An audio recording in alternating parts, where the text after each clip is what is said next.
people should be less scared of feeling like you have to keep people on that track. Let someone go and work on something random, because if it's important to them, it's still developing them, and then you'll get the best out of them. I do the same with my drivers.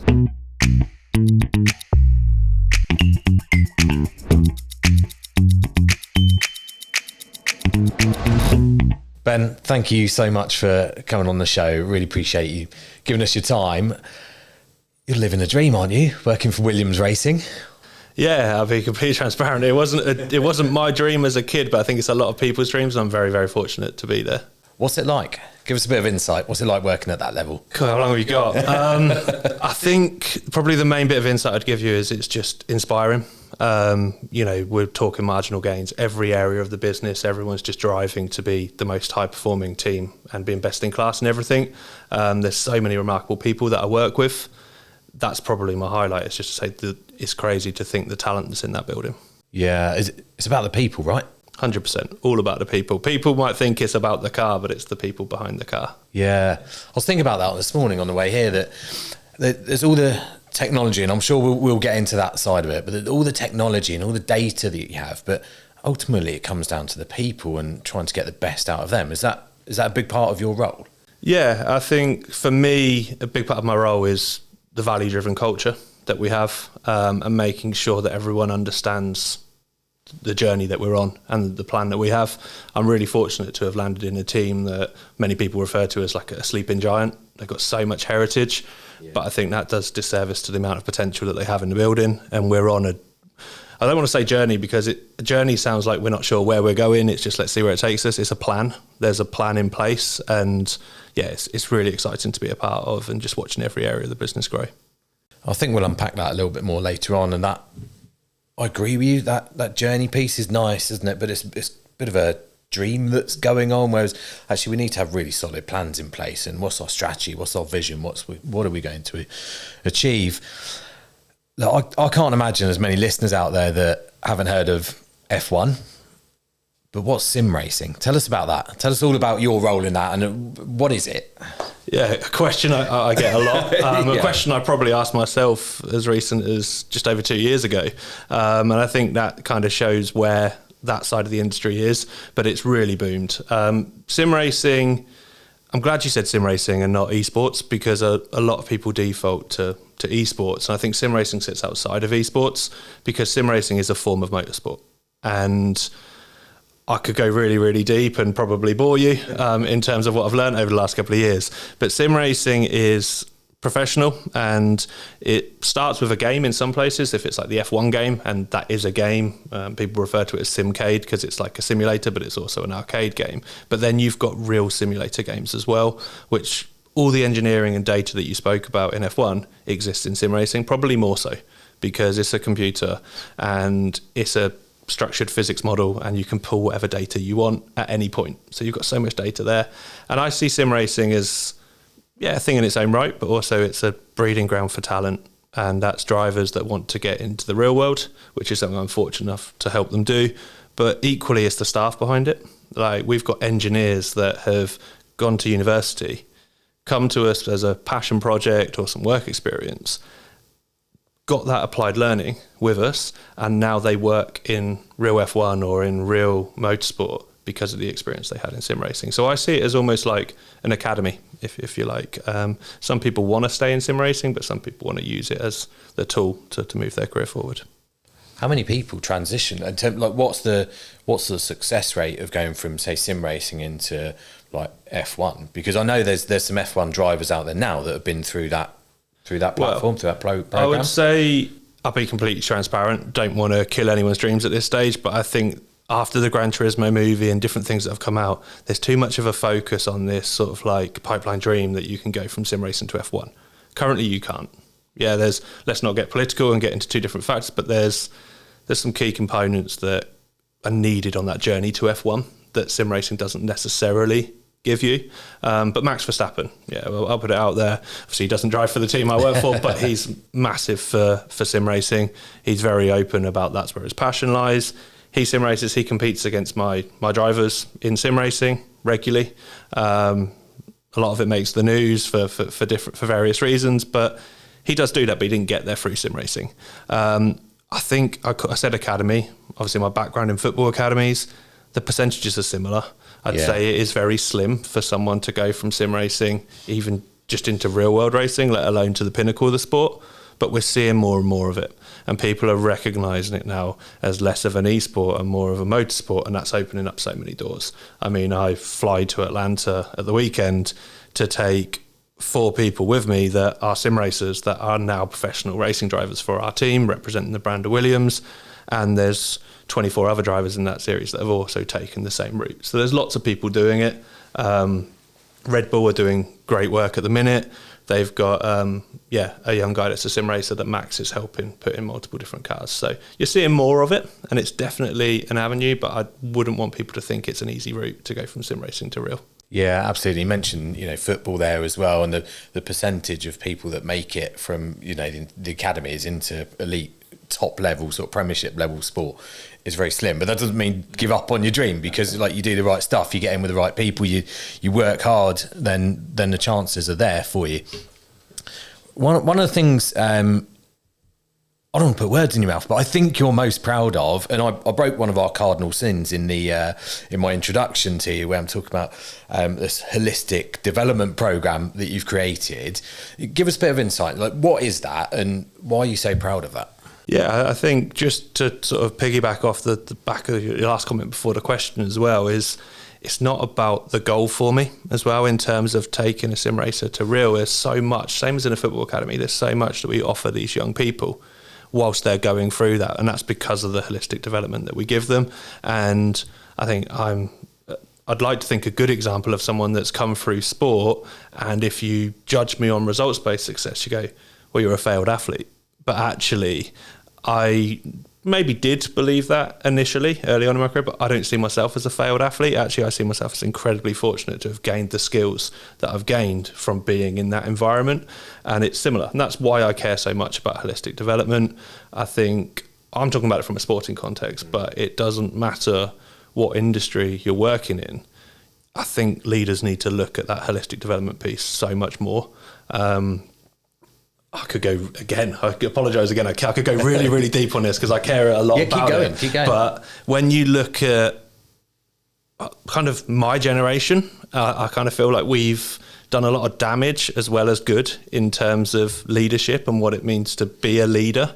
Because, and it's not just my generation, it's sort of my parents as well. I think you go back to, and I wasn't alive in the 70s and 80s, but I look at the shift that happened in kind of objective setting, and we've become so focused on results, and your objectives are based on you and how you are performing and what can you do for the company.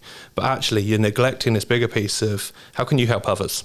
Because I'm a big believer in culture and environment. The reason I have such a holistic development program is because I want to create good people, not just good drivers. I've spoke to Darren previously about this, actually. When I was in football, I've kind of copied something I did, and it sounds lazy, but I had better learners make better people, which make better players. And I've just carried that across now. It's better learners make better people, make better drivers. It could make better staff, better engineers. You could go down any route with it. But I truly believe that the first step is trying to get people to enjoy learning, being constantly curious, and then trying to just help them as a person. I don't mind if someone comes to me and we're looking at we call them lifelong learning plans, but we're looking at their sort of personal plan within work, and they say, I want to start looking at X, and that could be something completely unrelated to their job. And I think a lot of leaders and managers go, no, this is your KPI, this is what helps the business, so therefore, why don't you do this course? Yeah. And I think people should be less scared of feeling like you have to keep people on that track. Let someone go and work on something random, because if it's important to them, it's still developing them, and then you'll get the best out of them. I do the same with my drivers. If my drivers turn around and they're talking about, I want to start looking at engineering, but they're not an engineer, they're a driver, I'm all for it, basically, in a nutshell. I think that's why I care about the holistic stuff. It's the human development. They're people before they're drivers or before they're staff members. They're people at the end of the day. And would you say by defining success, we're actually limiting people reaching their natural potential instead of looking at that people side first? So by switching to that people side, have we been able to move that culture to enable people to reach their natural best? Yeah, definitely. Completely agree. And the semantics are probably not perfect because I fixate on the word performance, because performance to me means something different. You'll hear lots of people on different podcasts or in different theories that will say you shouldn't be performance focused. But actually, in my opinion, that what I mean is results focused.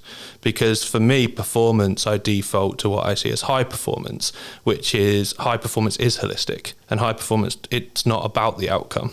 It's about the habits, the consistency, and the way in which you're looking after yourself. So I do agree. And I think I say I'm performance focused and we're performance driven in what we do. Underpinning that is value driven, but we are still performance driven. And I'm transparent about that because I want to be high performing, but I'm not results focused.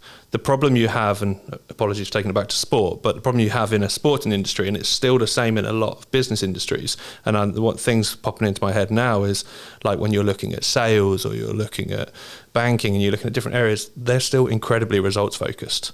And there's a lot of pressure on the leader and on the business themselves, which is why we default to being results focused, because we always want to make more money, beat our rivals, and that's something else. There's another rabbit hole there in terms of how you see competition. But I'm lucky at Williams to have what I believe that sort of psychological safety. I know that they trust me. I know that I'm there for the long term, and it benefits them if I say I'm there for the long term, but also it benefits me massively because I'm near 2 years into my journey now. And we are, rightly so, getting a lot of praise for the results that we're getting. And don't get me wrong, I'm a sportsman, I'm competitive, I want to win, but my focus was performance. Now we are winning, but that's because they allowed me to build that the right way and didn't just chase the quick wins, which hurt your business in the long run. And it's that what people would describe as an infinite game is actually we want to reach our best. So if we just aim for that one victory or one championship, we can achieve that, well done. But actually, is that our potential? Is our potential actually multiple championships over multiple years? And that comes again from the people. You achieve those results through the people that you have in the team. Yeah, I mean, you almost sound like you work at Williams there. I can picture James Fowles and Anne Perrin saying the exact thing. So James Fowles being our team principal and Anne being our director of people. And our mission is to evolve to win multiple world championships. It's not to focus on the 2025 car and win that and then drop off a cliff. Yeah. Because I think what you're sort of alluding to there, Darren, is actually businesses do hurt themselves by chasing that one thing. And it could be hurting themselves because of efficiencies within the business. It could be the people and how they're treating the people. But it could equally be, like you said, they're not reaching their potential. And if you're fixated on one thing, how do you stay motivated once you've achieved it? I love what you're saying about the not focusing on the results. For me, it's all about the process, and I don't mean the system or the technology. I mean the things we're putting in place for the individuals that allow them to then achieve what they need to achieve. And for me, I always talk about captain at rugby, still managing to hang on and play, and coach. Don't worry about the results. Like, they'll come if you're doing all the right things around it. If you're looking after the people, if you've got, and we're talking real basic level, but tactics, if you've got the right, motivation theory in there, then you're going to inspire people and the results will come off the back of it. The other thing you mentioned there, Ben, is around psychological contracting, which is something we're big believers in with coaching in particular. Tell us what that means to you and for your team. Yeah, I think a lot of it is environment, and it's environmental and making sure that everyone in your team feels safe. And what I mean by that is they're not scared to fail, and they're given an environment where actually it's okay to fail, because one of our key values is innovation. If you want people to be innovative, you have to fail. Like, if you're going to take a risk, you're taking that risk, hopefully knowing full well that there could be failure as a result, but there's also a very big reward. So that's a big part of it for me. But it's about trust and mutual respect. And I think those are words that almost become buzzwords, and they float around a lot in businesses, but you shouldn't focus on that particular word or go, I'm just going to tell this person that I respect them, or I'm going to going to do whatever I can to make them feel like they can trust me. It's a much bigger piece than that, and it's about the everyday behaviours. And you can't say to somebody that, oh, it's okay to fail, don't worry. But then as soon as they do fail, you come down on like a ton of bricks, or you make them feel bad, or you kind of emphasise what the result of them making that failure instead. And it's a lot of blame. Whereas actually, I think for me in an environment, it should be much more solution focused. And if somebody makes a mistake because they're trying to do something better, you shouldn't, obviously, you don't want to completely reward it, but you need to accept that and make them feel that that's okay. And almost after that problem's been solved, you can then also give them some recognition for the fact that they attempted it.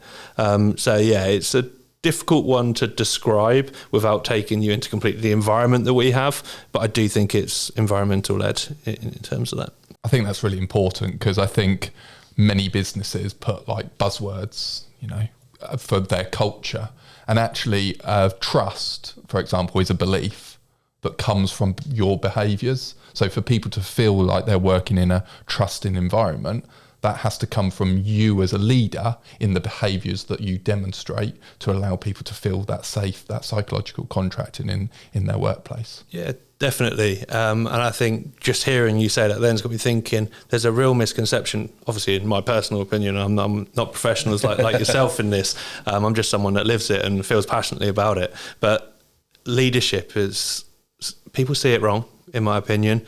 And if you look at leader by definition, then it's kind of like, and I haven't actually read this, so I probably shouldn't say it out loud, but for me, I think leader by definition, if I'm being like proper granular and just saying what is a leader, it's someone at the front or someone that people follow. And that then leads it to be quite hierarchical, and people kind of think by rank, but leadership isn't, in my opinion, anything to do with rank. And full credit to you, Dan, saying, you're still playing rugby and you're a captain, and being the captain obviously is a rank. But I, in my rugby career and in my working career, have played and worked with multiple people that don't have an armband on or aren't the captain, but they are leaders. And for me, they're leaders because of their actions, because of their behaviours, because they inspire people. That's what leadership is. Role modelling good behaviour, inspiring people, and people following you through choice, not through fear or because the system says you're above me, so I need to follow you. It's something much deeper, and I might be wrong, and it might just be my lens and my perspective where I think people are getting leadership wrong. But I've seen it firsthand myself. I've worked with many great leaders, like I said, but I've equally seen a lot of people, and even people that aren't leaders, have no interest in being a leader, they still have that view of leadership. So that's what they expect from a leader. And I think that's damaging. I mean, there's a quote from ex-American President John Quincy Adams that says, if you inspire people to dream more, do more, and be more, then you're a leader. And I think that links in exactly with what you're saying. And every day's a learning day. I didn't know that, but I like that, because that's definitely put much more precise and better than I have, a concise version of wrapping it up. So yeah, I might have to get you to re-quote that at the end for me so I can jot that down. I agree, guys. I think the leaders aren't necessarily the ones at the top or at the front of it, and we see them in all walks of life, and maybe they don't get the recognition they deserve, but you get quiet leaders, and some are a bit more vocal, some are driving performance, some are the ones that put the arm around the shoulder and support the rest of the team. You don't have to have that title behind you. I totally agree with what you're saying there. Ben, can I take you back to beginning of your career, or near the beginning? So there's two things I'd like to unpack. One, I understand you got a psychology degree, and the other was that you were potentially going to become the youngest head teacher ever.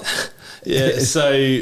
Yeah, where do I start? So the psychology piece, I think we've kind of touched on without meaning to. And I said right at the start, and I don't mean it in a disrespectful way, it's not that my job, I know I'm incredibly fortunate. It wasn't my dream, because my dream was to be a professional rugby player.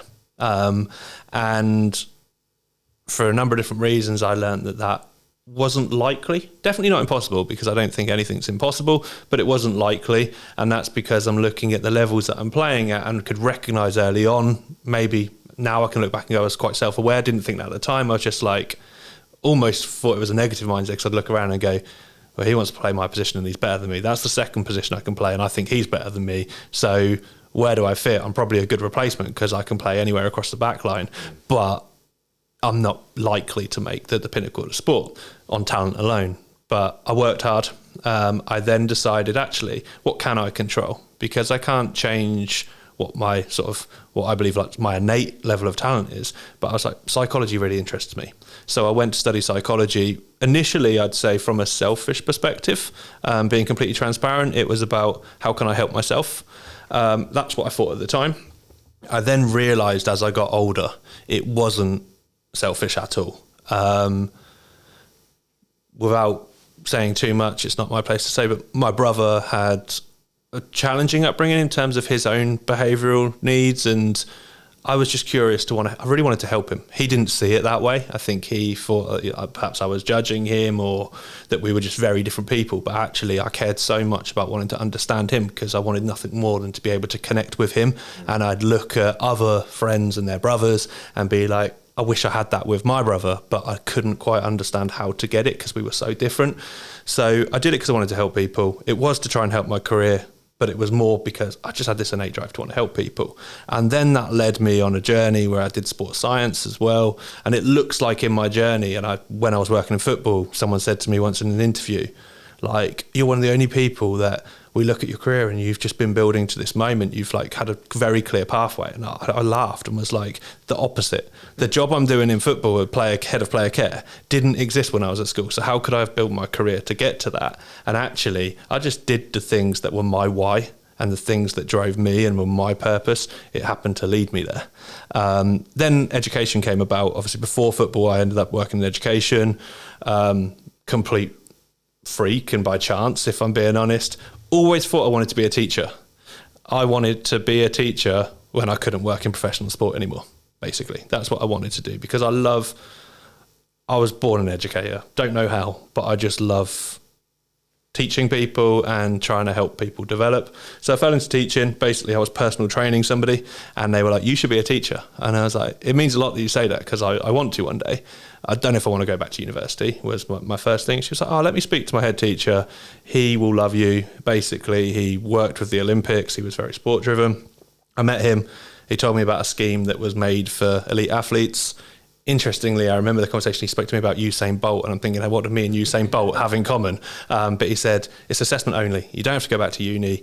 You just come in and teach, basically. You meet the standards. There is a lot of portfolio work to be done, but you prove that you can teach, and it's made for the off-season for athletes that can then transition. So I did that. The rest is history, essentially. I became a teacher and very quickly worked my way through the ranks. So my role models when I was at school was my head of sixth form and the head teacher himself. And that was kind of like, for me, I'm all or nothing. You probably realise I'm quite an intense person. Like, I just dive into anything that I do.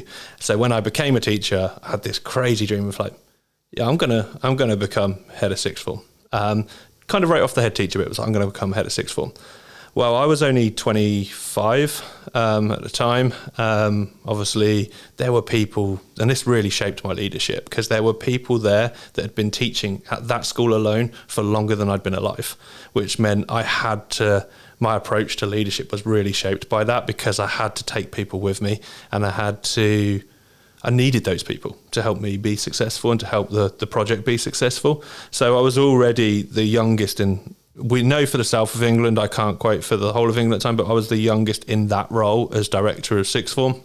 And then my head teacher at the time had left, the guy that put me into that, he left, he semi-retired, now runs his own business similar to this actually. Remarkable guy. Like, I owe him my career to date in many ways, like really inspiring. I think the reason I'm so value driven was probably him. But he took a shot. And he took a chance and he took a risk, as we spoke about earlier, to put me in that role. Then he left. A new head teacher came in, did a year and was leaving. I got a message during COVID. Essentially, it was an email to say there's a Zoom call. Obviously, it's COVID. Everything's on Zoom or Teams. And they spoke to myself and 5 others and said, we're looking for a new head teacher. The current head teacher will be leaving us at the end of the year. It's all mutual, but we're looking for someone within this team. So it was the senior leadership team at the school to take over on an interim basis while we look for someone. And I come off the call and I sat there and I remember I looked down at the desk like I did now, and I expected to be really excited by this moment. But something just didn't feel right. I went to ring my partner to let them know, but as I did, there's a knock on the door, and it was someone from the trust, and they're like, we want you to consider this. Have you thought about it? They're looking for a head teacher and a deputy. Do you want to have a chat? You got any questions? I think, okay, so they're actually considering me here. And yeah, I'm under 30. It was quite a scary thought, but I'm not someone to get scared by that. I was relatively infused, and suddenly it just dawned on me and go, I don't agree with the direction this school's going in. I don't agree with the direction that education's going in, if I'm being honest. And is it career suicide for me to do it? So that's why I said earlier about being risk averse, because actually I saw that as a risk that didn't align with my why. So I rang my partner. I let her know. She was like, oh, that's amazing. Like, I can't believe it. Congratulations. I said, yeah, so I'm going to leave at the end of the year. And that was it. The rest is history, and I won't bore you with it all now, but that's how it came about. I think it's really interesting for your journey, and the more we hear about it, what is your why? Because it sounded like it's been determined since quite a young age.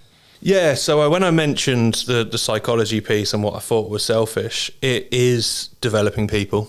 It's something that I just can't help but help people, much to the annoyance of my friends and family sometimes, because it could literally be in a supermarket. One that sticks in my head was in a supermarket in a foreign country, where I knew enough of that language to be like, they need help.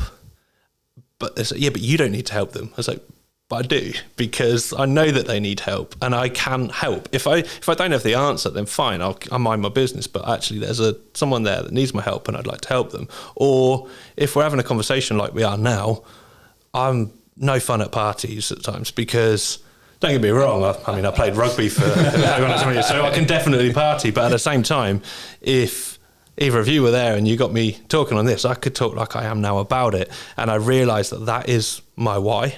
And like I said, I joked about being born an educator. Obviously I wasn't, but that is my why. I want to inspire people. I don't care in sort of the traditional way about legacy or about my status or anything like that. But what I do care about is that people look back and say, so my teaching days, they look back and Mr. Hawkins and what he's done for me. In my days in football, there'll be players that hopefully do go on and play to the pinnacle sport, but I don't actually mind where their destination is. I just want to think that actually I've helped them and I've inspired them in some way. And that still might sound quite egotistical, like the state space, but I'm just being honest. That matters a lot to me, is about being able to inspire people, develop people, help people reach their potential, whatever that might be. I think we've had conversations like this at parties, haven't we, Ben? Yeah, I'm pretty sure we have, yeah. I'm pretty sure it was probably a party that you weren't at, but happened to be in the house, and I'd end up in a different room having this conversation rather than the drinking games that are going on in the other room. I think that's when, to me, I was thinking when you talk about your why there, that's how you find your why, because there'll be so many people out there searching for their why. And I was similar stuff, I met a mate a few weeks ago. It was a Friday night. We'd gone around his house and gone around for dinner and a few drinks and stuff. And for the first half hour, I was just talking about the work stuff that we're doing, the projects that we're running, because I'm so passionate about them, because I'm so driven to... And part of my why is around, I've worked with so many good leaders, but so many bad leaders and managers as well. So I'm kind of driven by that. If I can help someone be a little bit better as a leader and a manager, then I'm gonna try and support them. And that to me then becomes your why, because if I'm talking about that naturally in a non-work environment, I think there's a bit of a trigger there, and it's then building that self-awareness around, hang on a sec, if I'm talking about this stuff, it's probably because I'm passionate about it. Something we talk about, Ben, internally is around, and with our clients, is this awareness responsibility model. So we talk about if you develop your self-awareness, then it allows you the opportunity to take personal responsibility for what you're doing, which is exactly what you're talking about there, around that decision, which is feels like from the outside a real straightforward decision. We're going, well, I've been offered I'm likely to be offered a head teacher role. Well, I'm going to take it because that's the obvious step to take. And something you said within that as you were talking was the things that you can control, and your term was, what can I control? Can you talk to me a little bit about that? Because I'm a big believer in lots of people losing track of what they can actually control, and then we worry about the things that we have zero control over. Like, how does that fit in your world? Yeah, so obviously I have it's a benefit and a curse in some respects of having studied psychology, equally having studied the English language. So I'm very aware of how my thoughts control my feelings that can then control my behaviours. And for me, I think what I can control is essentially centred around that, and it's centred around I can control my perception of something. And being aware of that has changed my life quite a lot, because I keep mentioning environment, and this isn't my control, necessarily in my control, but the people that I spend time with is something I can control. And I'm by no means perfect, far from it. And I find myself at times in a work environment being dragged into sort of like that spiral of negativity for different things. One, because I'm probably more frustrated than my team member is that comes to me with something. It's probably been a frustration for me for longer than it has them. So therefore it's easy for me to just nibble onto what they've said and it spiral. And I've learned now that actually just pausing before I say something on that, actually challenging my own beliefs is probably the biggest thing that I can control. Equally, looking after myself. It's got nothing to do with trying to think, okay, I'm driving in this direction at work, I'm doing that. I just need to take care of myself, because if I want to be able to challenge my own thoughts, beliefs, and control anything in my life, I need to be healthy. I need to be functioning. If we all know, if we're sleep deprived or if we're hungry, that we become a different person. We might not know it at the time, but I'm sure if you've got a partner or a close friend, they'll tell you that you become a different person. So for me, what I can control is how I see the world. And that might sound quite fluffy, but it's really, really important to me, is that perception and actually thinking, is it as it seems to me? Because actually nothing is as bad in reality as it is in your head. And I finally learned that. When I was playing rugby, I was similar to yourself. I've had some really good coaches and some not so good coaches. And the big difference for me is the way in which they've seen the game and how they translate that to the players. So if I go in at half time, and unfortunately for some of my career, and I say unfortunately, it helped me a lot, I was in a team that lost a lot. But sometimes I'd feel as though I'd actually played quite well. But the manager would come in at half time and just focus on the negatives, and would do that because they believe that's how you fire up a team. And I won't do it now because I don't know what the age limit is on your podcast, but they would be a load of words would come out of their mouth. They'd feel they'd have to swear in every other sentence. Yeah. They'd tell us that we're rubbish, that the other team was amazing, and we were making the other team look amazing. And we more often than not go out in the second half fired up initially, but fired up in the wrong way, and we'd still lose the game. But actually, if they were to come in, and this is something I try and do now about flipping it and changing perspective, is going, okay, right, yeah, out of 10, there was probably 8 things that we didn't do very well. But there was 2 things that we did really well. And if we can do more of that, we stand a better chance. And that's how I flip my perception on stuff and thinking, okay, what is it we're good at? And how do we therefore change the situation? Less blame, more responsibility. And just thinking, this is something I can control. And how, because we always say your thinking creates your reality, and that's what you're doing a little bit, is you're moving the mind into that positive state. And what I'm hearing is you've been able to move your mind to focus on the opportunities instead of the negativities. That's allowed you to break out sometimes that limiting box that we put around ourselves. What advice have you got for people to start moving towards that? Because anyone can do that. Yeah, I don't want to make it sound really easy and make people sort of doubt themselves, think, well, I can't do that, because I think we have to accept that for some people they will be so far in the other way that actually it's just going to demotivate them more to keep thinking, well, I listened to a podcast and Ben and Darren said that anyone can do it, and why can't I do it? And then it becomes even more negative. There's a number of different ways, and I can't take credit for some of the ways that I've used because they've been by recognised psychologists that have their theories. And some of them, like I would talk about the chimp paradox to people, probably talking now, like, I don't know how many years ago, probably like 10 years ago, that would be my party trick. Going, yeah, let me tell you about the chimp paradox. You seem quite angry. Professor Peters, right? Yeah. So you seem quite angry. That's your chimp. Just do this. And obviously I recognise that for some people that's just going to make them even more angry. But one of the things I took from that, and I've mentioned it already, was that pausing, being able to pause. And I use this a lot in my personal life, more than my professional life, if anything. To be honest, thinking about it now, most of the psychological things that I use, I try on the people I care about the most. And that's not me practicing trying to be a psychologist. It's just that, look, this has helped me, so I hope it can help you. And then when it does help other people that are close to me, then it gives me the confidence a little bit more to think, okay, in my work environment, maybe I could try this. But going back to the one piece of advice, it is that pausing, but equally I think it comes back to that responsibility piece. And actually, don't beat yourself up, but also don't just passively accept it. You still have to say, okay, this is my responsibility, or I did make that mistake, or I am in this situation. And I think as soon as you do that, you can then start thinking about, how do I get out of it? Because a lot of people will go it's not my fault, bury their head in the sand, that problem's still there. Or someone else is going to fix it. And then the other side is people will be like, it's all my fault, I'm not good enough. Like, imposter syndrome sets in, and that's real, by the way. Like, I experience that every day. But for me, it's just that, pause, recognise it's my responsibility, then I can address the situation. I think we're big on that in terms of that personal responsibility. It's massive. And I'd often talk about attribution theory, and I've seen it in all the sports I played. I've seen it in all the businesses I've worked with. I've done it myself, where we blame other people for things that have gone wrong. And I always come back to check in with myself and say this in your own mind, but like, what are the things that I've done that have contributed to that? Did I get this right? Did I get that right? Have I given that all the energy that I needed to? And then we can go, yeah, okay, do you know what? Absolutely, I got all of that stuff right.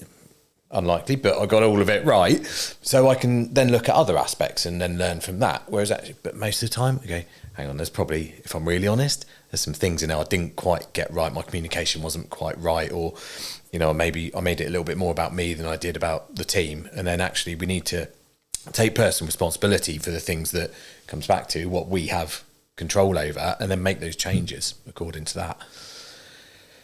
Ben, can we talk about creating a value-driven culture, something I know that you're a big believer in?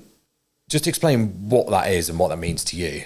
Yeah, so I know that I'm not the only person saying this. I know now that pretty much all major businesses are aware of the importance of values.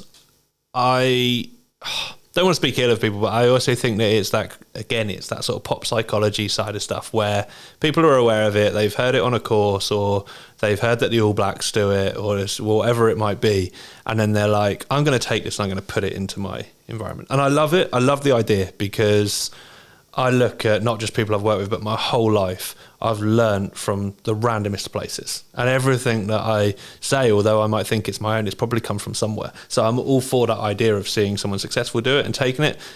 But you can't just put random pieces together and make a whole jigsaw. And I think it's happening a lot. And I think a lot of companies, they have great intentions. But someone's sitting in a room like we are now and said, okay, we need some values. So Dan, your job is to come up with the values for this business. And you go on Google, or maybe you go a little bit more and you read a few books and you look at a few teams and you go, yeah, I like that one, I like that one, I like that one, let's put them on the wall. And literally they become words on a wall. Yeah. And then you sit here in a meeting and you're just told you need to follow our values. But that just doesn't work. Like, for me, when I went in, I don't mean to speak ill of anyone at Williams, but for example, even at Williams when I came in, it was one of your main jobs when you first come in is to write a values framework. They didn't tell me to do what I just described, but that was quite a simple, just a one task, this is your job. Obviously, there's time frames to these things, but for me, I was transparent about expectation from the start and said, okay, cool, I've got my own personal values. I'll be honest, they're going to guide these team values to an extent, because I know they're going to. I can't deny that. But I just want to spend the first quarter getting to know people, being part of this business, reaching out to the wider business, and then I'll do the job you've asked me to do. So it was on one of the sort of organisational platforms that we use there. It was always there as something I needed to do, and I just changed it as in progress, never changed it, because I really wanted that those values had to come from what was already there, and also what my vision was and where to take it. So luckily for me, my values and Williams' existing values, there was so much synergy and it aligned. And Williams has done a fantastic job at rolling out values across the company. But to make it a value-driven culture, it has to be embedded into everything that you do. And I think this is the first project that I've had where I feel like I'm achieving that. And I think that's partly down to me having to learn how to do that from multiple different people and organisations, but equally down to the environment that was already existing at Williams that meant I had the freedom. So for me, we've got the overarching values for Williams that probably aren't too dissimilar to other organisations, particularly in similar industries. We have 5. So we have accountability, teamwork, resilience, innovation, excellence. Have I said 5? I'm trying to think now. I shouldn't have started listening, should I? But yeah, we have our values framework, and then for me, what I've done is I've had those as the overarching words, and then I've made 4 pillars for my team and my drivers, because I needed to translate what was 4 words that could be taken in a number of different ways, and translate it into something that fits our program, but also helps get buy-in. So I'm not religious, but I see the values almost internally. They're like the Bible, the 10 Commandments for us. They're not. It's not the be-all and end-all, but it's guiding principles. And we talk and we joke about the fact that it can also get you out of trouble in an interview. I mean, it's probably got me in trouble in an interview, ironically, today, because I started talking and couldn't count in my head how many I've actually gone through. I know them, I can see them all the time. And we didn't know either. Yeah. Let's hope that I named all of them. But I wanted to do it in a way. So we have podium mentality, ready to race, caring community, and then lifelong learning. And they all match up with the words that are there. Accountability goes over the top and the other 4 line up. And then I also recognise that when I say podium mentality, you might sit there and think, okay, Ben wants to win at all costs. Couldn't be further from the truth. So I then have the behaviours that underpin that, which line up with the wider Williams behaviours, and then also bespoke for our team, which will be kind of some we statements. So we do this, we take care of our mind and body, for example, for ready to race. And then there'll be an I statement in there as well. And it's just there as those guiding principles so that people can look at the word, and it's not just a word on the wall, they understand. And then the deeper level to that is my performance management structure. I changed the word performance management, and it's lifelong learning. And we have lifelong learning plans for every driver and every member of staff. But that also links to the values. So their objectives, to an extent, will be linked to that.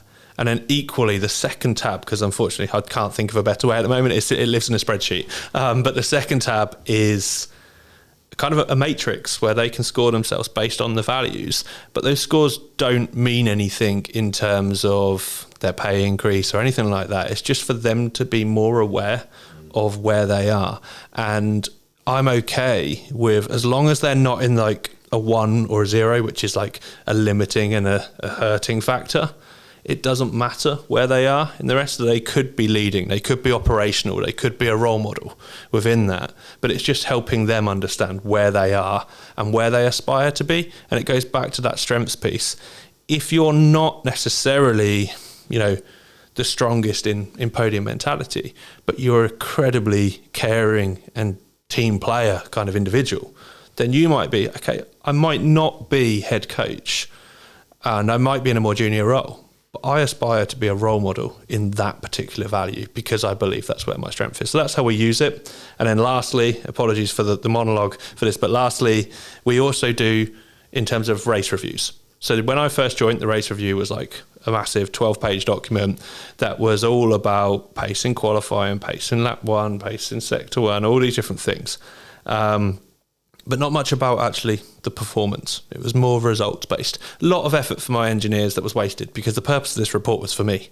And if I don't care about most of what they're writing in there, then it's a waste of their time. So what we've done is restructured it now. And again, that matrix features there. So every race is only fair. If I'm telling you we're value-driven and performance-focused, the reviews need to reflect that. The race report reflects that. So we call it a lap report: lifelong learning, accountability, podium mentality, because they're the key things I think we can show.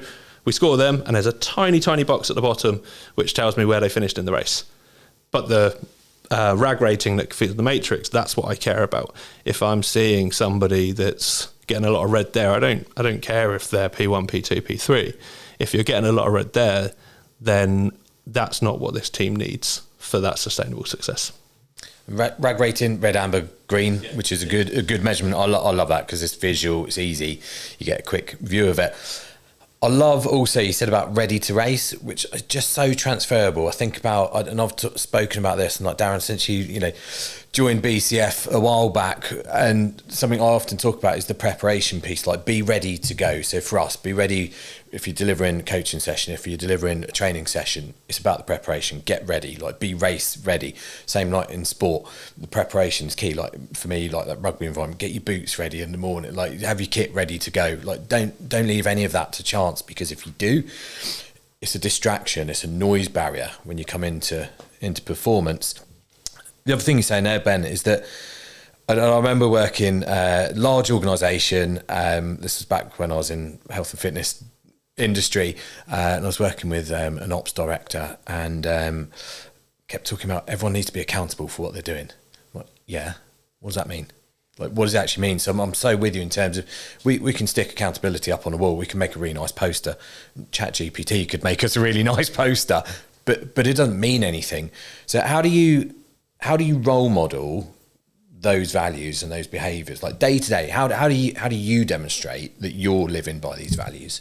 Yeah, I think obviously I can only pick a couple rather than go through all of it. But yeah. I think accountability is probably the easiest and the hardest, because I think it's about getting that balance. But for me, I'm ultimately accountable for most areas of our business. And if I'm willing and able to show to the team that vulnerability and show that actually responsibility leads into accountability, I'm able to say, look, we haven't achieved this. That's a fact. And I think dealing in facts can be quite important at times. I don't think we can rely on facts to get people to follow us necessarily, but it's important to use them. So the fact is, we haven't achieved X by Y. I'm not going to lead through fear. I'm not going to start pointing the finger. I'm not going to start telling people that it's because of you that we haven't met X by Y. What I'm going to say is that I have to take an element of accountability within this, because that's ultimately what I'm paid to do. Obviously, I'm not going to use those exact words, but I'm essentially going to go, look, this is where we're at. What can I do to help you achieve this goal? Where can we go from here? And I had this morning on the drive here in a conversation with someone that I work with who is very solution focused himself, but has found himself, everyone has kind of a limit to, not just a limit to their remit, but actually sometimes it is that accountability piece, and it's like branches into something that perhaps they're not accountable for, so therefore they could work off of their initiative and autonomy, but actually the business requires them to just check and do. So that's exactly the conversation we had this morning, and I'm looking at it going, look, don't worry, okay, I can see you've done everything that you could to support this, but the simple fact is we haven't achieved it. The deadline was last night. We're having this conversation now. What steps need to happen? And it's me accepting that ultimately I've told someone we'll do something by then, and I probably haven't checked in enough with that person as well. I've just assumed, been too busy jet setting around the world probably, but I've just assumed that person's fine, and it makes me reflect afterwards, going, once I've solved it, I'm going, okay, what more could I have done in that situation? But to show accountability, I think it is just being able to accept that you could have done more, or just ultimately sometimes it's being like, look, we said we're going to have lifelong learning meetings every month and we haven't had it. That's on me. I apologise for that. Let's say, okay, I have looked at my schedule and I am going to be in the US quite a lot, but I'm not just going to say, oh, don't worry, because I've got this, that's more important than having your meetings. It's like, look, this is the time zone. When works for you? Because ideally I'd like to do it in person, but let's still have that meeting remote, because it's not good enough from me that I told you we were going to have those. And then I've used an excuse essentially. And then the ready to race is just looking after myself and modelling that behaviour. Joining meetings whilst on a walk, showing people even little things like, I'm having physio at the moment. I'll make a point of telling everybody in our flash meeting that I'm going for physio. And the reason I'll tell them as well, it's in the middle of the day. I will go in the middle of the day because that's what works for me, my situation, or maybe the appointment slots that I can get. And if I do that, more people will feel they can do that. And I believe my team aren't going to kind of take liberties with these kind of things, but actually they're not going to sit there and have that anxiety hanging over them thinking, well, I'm really struggling to pick the kids up from school on Friday, but I can't because I'm working till 6 and they need picking up at 4. I want them to feel that actually, okay, leave at 3, pick your kids up, go home, do your calls from home. That's obviously only works in my business, and I don't want people to feel like they're a bad leader or a bad manager because they can't. My wife works in dentistry. You can't tell the dentist to go and pick their kids up and just do it from home. But the point is that modelling behaviour is how I do it. Yeah, and I think there's some industries, I agree, there's some industries where you can do that and you can't. You know, for example, like education, it's hard to go, actually, do you know what, I'm just going to pop off for a physio session. But there's plenty of industries that, you know, we work with that can do that, and I'm all for that. Give that freedom, like give autonomy, because when you build that trust up, when you role model that, people will believe in you and they will thrive in that environment. I pick up on what you're saying there. We create anxiety and stress as leaders and managers because we're trying to dictate, being autocratic, and that doesn't. Autonomy is the word there for me. Autonomy and empowerment, that's what we should be striving for in order to get it, and that's when you're going to get the best out of people. Definitely. And it's really interesting because you started off saying, I'm accountable for the results. But all I heard during that conversation was people. And it's really interesting because what I took from that is you hold yourself accountable for enabling the people and giving them the space and creating the culture for them to achieve the results. That I think is a real small mindset shift, but really links it back into your why and links back then into your company values as well. Yeah, no, it's interesting that you've picked that up because, I'm very conscious that I've focused a lot on me being accountable for something. But actually, the reason I do that is because I can't take credit for anything that we achieve, because, and I, again, said this on I think it was on F1 Sim Racing broadcast 2 weeks ago, they said, since you've joined, you know, the transformation, Williams is such a great place to be, like how much of that is you? And I'm like, ultimately, none of it's me. But the very first part for me was I had a vision, I built a framework, I brought the right experts in, and I just create an environment that allow them to thrive. That's my job. You might think some people might look at that and think I'm stealing a living, going, okay, so that's what your job is. Obviously there's more to it, and I'm very open. I hate the admin side of my job. That's the hard bit. Yeah. Most people think public speaking or motivating people is the hard bit, but for me, that's the easy bit. That's the bit I love. The admin, I don't. But I do genuinely see my job as just creating an environment or a garden, if you like, where the flowers can flourish, because they are the impressive part of the business. I'm just the person that believes that I know how to get the best out of them. And there's more to come in part 2 of our chat with Ben Hawkins from Williams Racing Formula One team. It's okay to hurt after a setback. I still know me as an individual struggle with all the things I spoke about today, that people are high performing and they become fixated on what they're doing and then perhaps lose sight of the bigger picture. See you in part 2. The Sound Leadership podcast was produced by Media First. To learn more about the media crisis and communications training, visit mediafirst.co.uk. The editor and producer was Darren Wingham. The show was hosted, written and researched by me, Dan Boniface. A special thanks to all the team at Media First and the BCF Group for supporting the development of this podcast. To learn more about the management, leadership, training and coaching that the BCF Group offer, visit thebcfgroup.co.uk or get in touch by emailing hello@thebcfgroup.co.uk. Finally, a special thanks to our exceptional guest today, who you can contact via the BCF Group.